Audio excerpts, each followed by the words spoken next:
You have $610 million. Nobody knows. Not the neighbor waving from his driveway. Not the kid cutting across your yard on his bike. Not the push mower in your hands that you bought 9 years ago for $180. You're mowing your own lawn.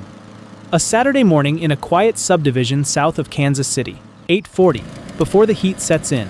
Grass on your shins. Sweat at your collar. Your phone buzzes under the engine. You don't stop. You finish the strip first. You always finish the strip. Then you let the mower idle, wipe your hands on your shorts, and look. That's it. That's the whole moment. Your dad's name was Gene. For 31 years, he cut grass and edged sidewalks for the city parks, medians, the cemetery off Truman Road. He came home green to the elbows and smelling like two-stroke, and the world had a word for what he did, and the word was small. He swore you'd wear a collared shirt and sit somewhere with air conditioning. I didn't wreck my knees, he told you once, so you could push a mower. So at 16, when the transmission went out on your mom's car and the money wasn't there, you printed 40 flyers at the library, "We'll mow your lawn." $20, and you didn't tell him at first. By the end of that summer, you had 11 yards. One August afternoon, you pushed your mower past an office park and watched a crew finish 4 acres in the time it took you to do 1 backyard, 2 riding mowers, a trailer, signs on the doors.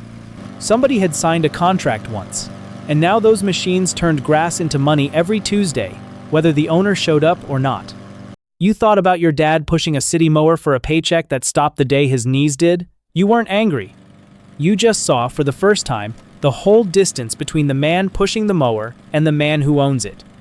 Vic sold his little operation when his shoulder gave out a worn walk-behind, a dented trailer, a trimmer, a blower, and 18 accounts so loyal they left the gate unlocked for him.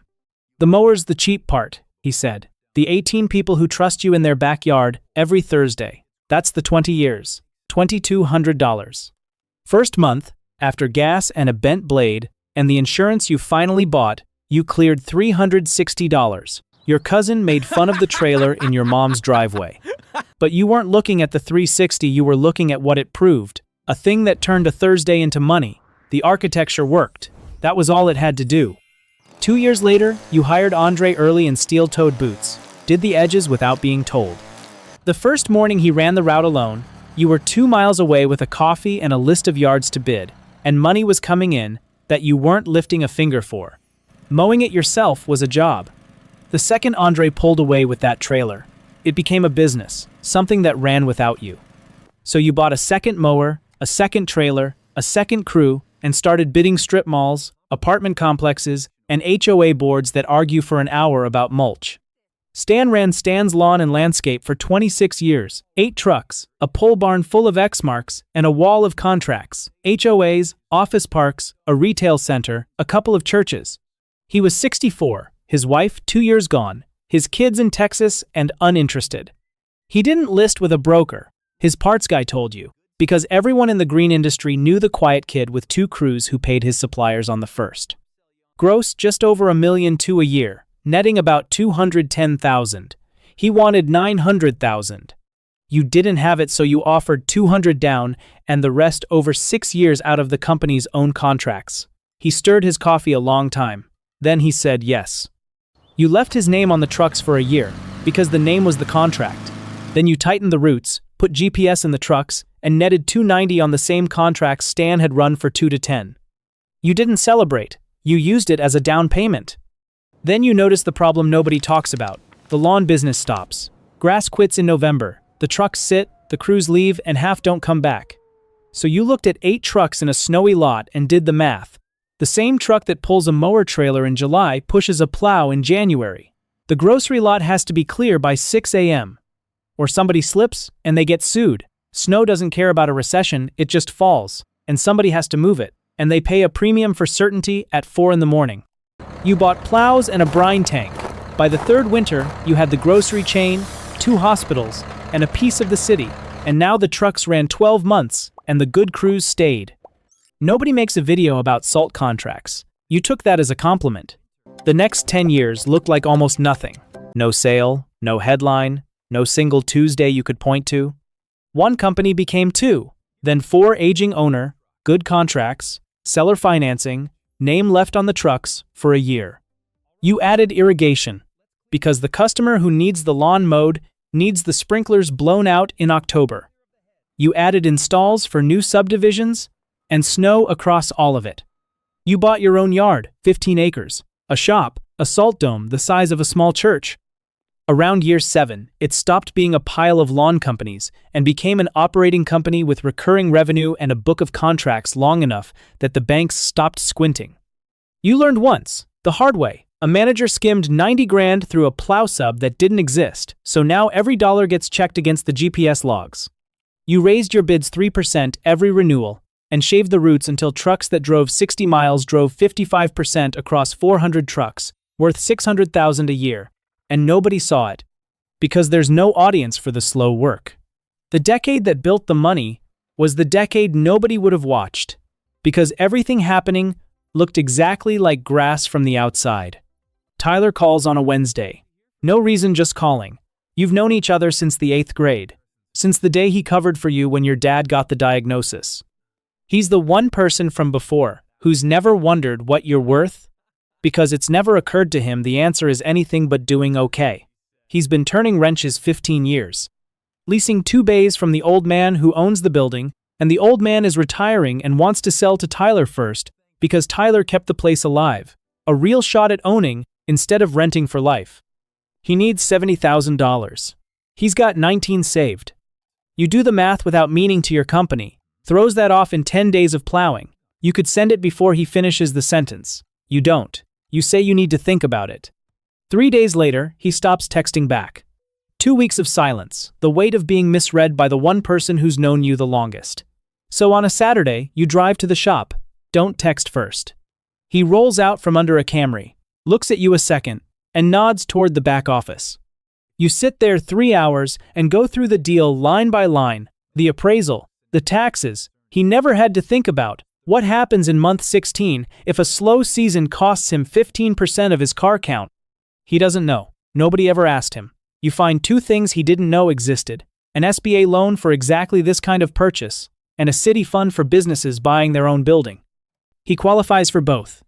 11 weeks later he calls, "I close on the building Friday. I couldn't have done this without you." You almost tell him what you could have written the check for. You never will.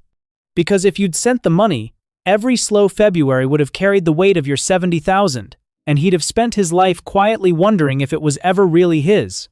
Instead, he owns it. That was the point. There's a man at a contractor's banquet in a sport coat that cost more than your first truck, talking loudly about a lake house and a boat he mostly finances. You drove there in a 2016 Silverado with 180,000 miles and a bloom of rust over the wheel. Well, from 15 Kansas City winters of road salt you've never had touched up, he asks what you do. You say lawn and snow mowing, mostly. You watch him sort you in 2 seconds. Comfortable. A working guy. Not worth the pitch. He turns toward a nicer jacket. That small dismissal is worth more to you than the award you came to collect, because the moment someone underestimates you, they stop watching you, and then you can do exactly as you please. People think this quiet is humility. It's a strategy. And it's the one inheritance your father actually left you. He spent his life being the man people's eyes slid off of. You took the same coat and learned to wear it on purpose.